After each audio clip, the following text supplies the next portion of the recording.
Good morning, guys. Welcome to day 3 of week 2 of remote learning. Today we're going to be talking about scientific measurements.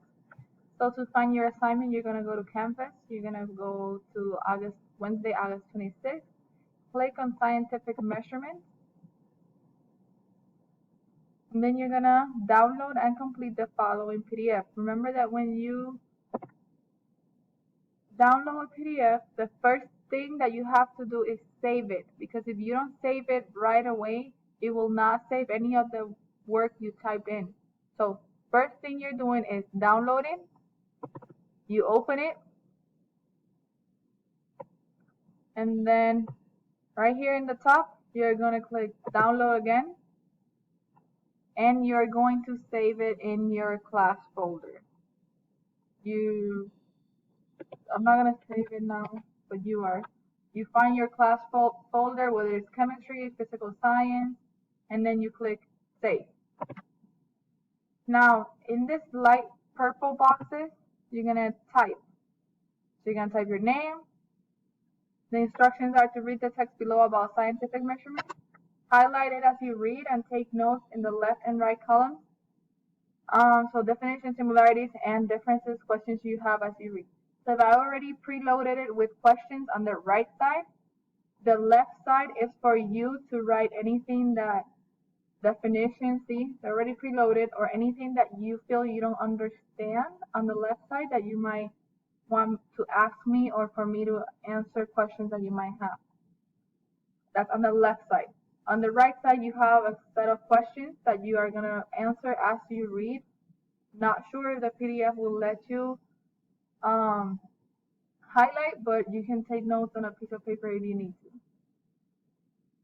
Okay, after you complete all this, all the words that are in blue, you can click, and it will tell you the definition if you're not sure what it means. Okay, you read the whole thing, you answer the questions, write notes on the left side. There is, at the end, a video about how to do the conversion. I'm also going to do an example.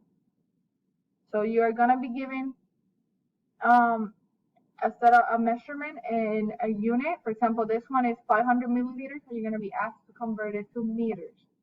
It shows you here how to do that, and I'm going to do an example in a few minutes with you. Okay, you read the whole thing, take notes, keep answering questions.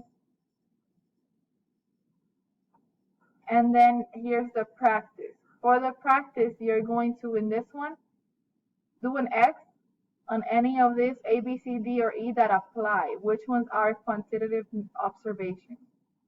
And here I have already loaded it with the right setup.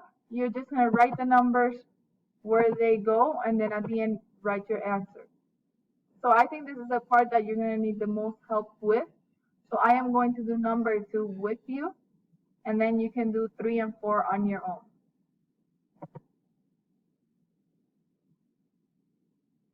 Okay, so for problem number 2, it says convert 76.2 kilometers to meters. And it's already giving you the conversion factor that you're going to use to do that conversion. You know that 1 kilometer is 1,000 meters. Okay, so I already wrote the problem here on my whiteboard. Convert 76.2 kilometers to meters. I will always put on the outside of the parentheses the number that the problem is giving me. In this case, the 76.2 kilometers. Because the problem is giving me that number to start with, I'm going to write it on the outside. 76.2 kilometers. So km means kilometers. Now inside the parentheses, I'm going to put my conversion factor, which is this right here. This is your conversion factor.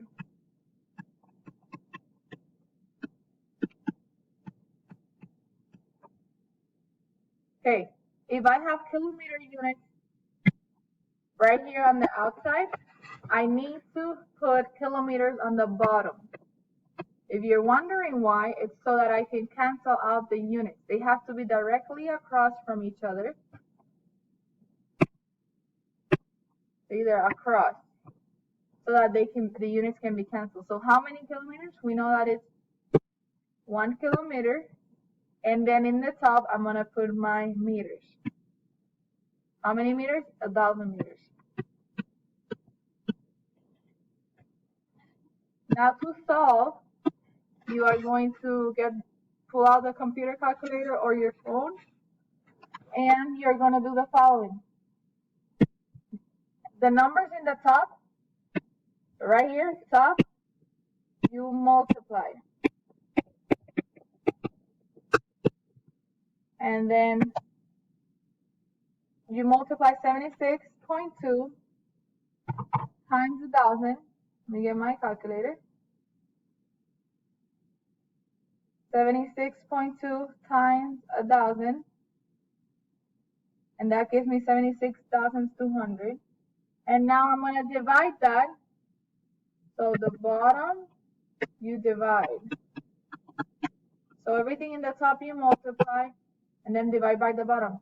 Divided by 1, it's just going to give me the same number. So my final answer is 76,200 meters. And I am always going to box my final answer and write the units. Make sure you always write the units. Okay, so if you have any questions or you would like me to do another example with you, make sure you join your class today in Teams and let me know that you need help.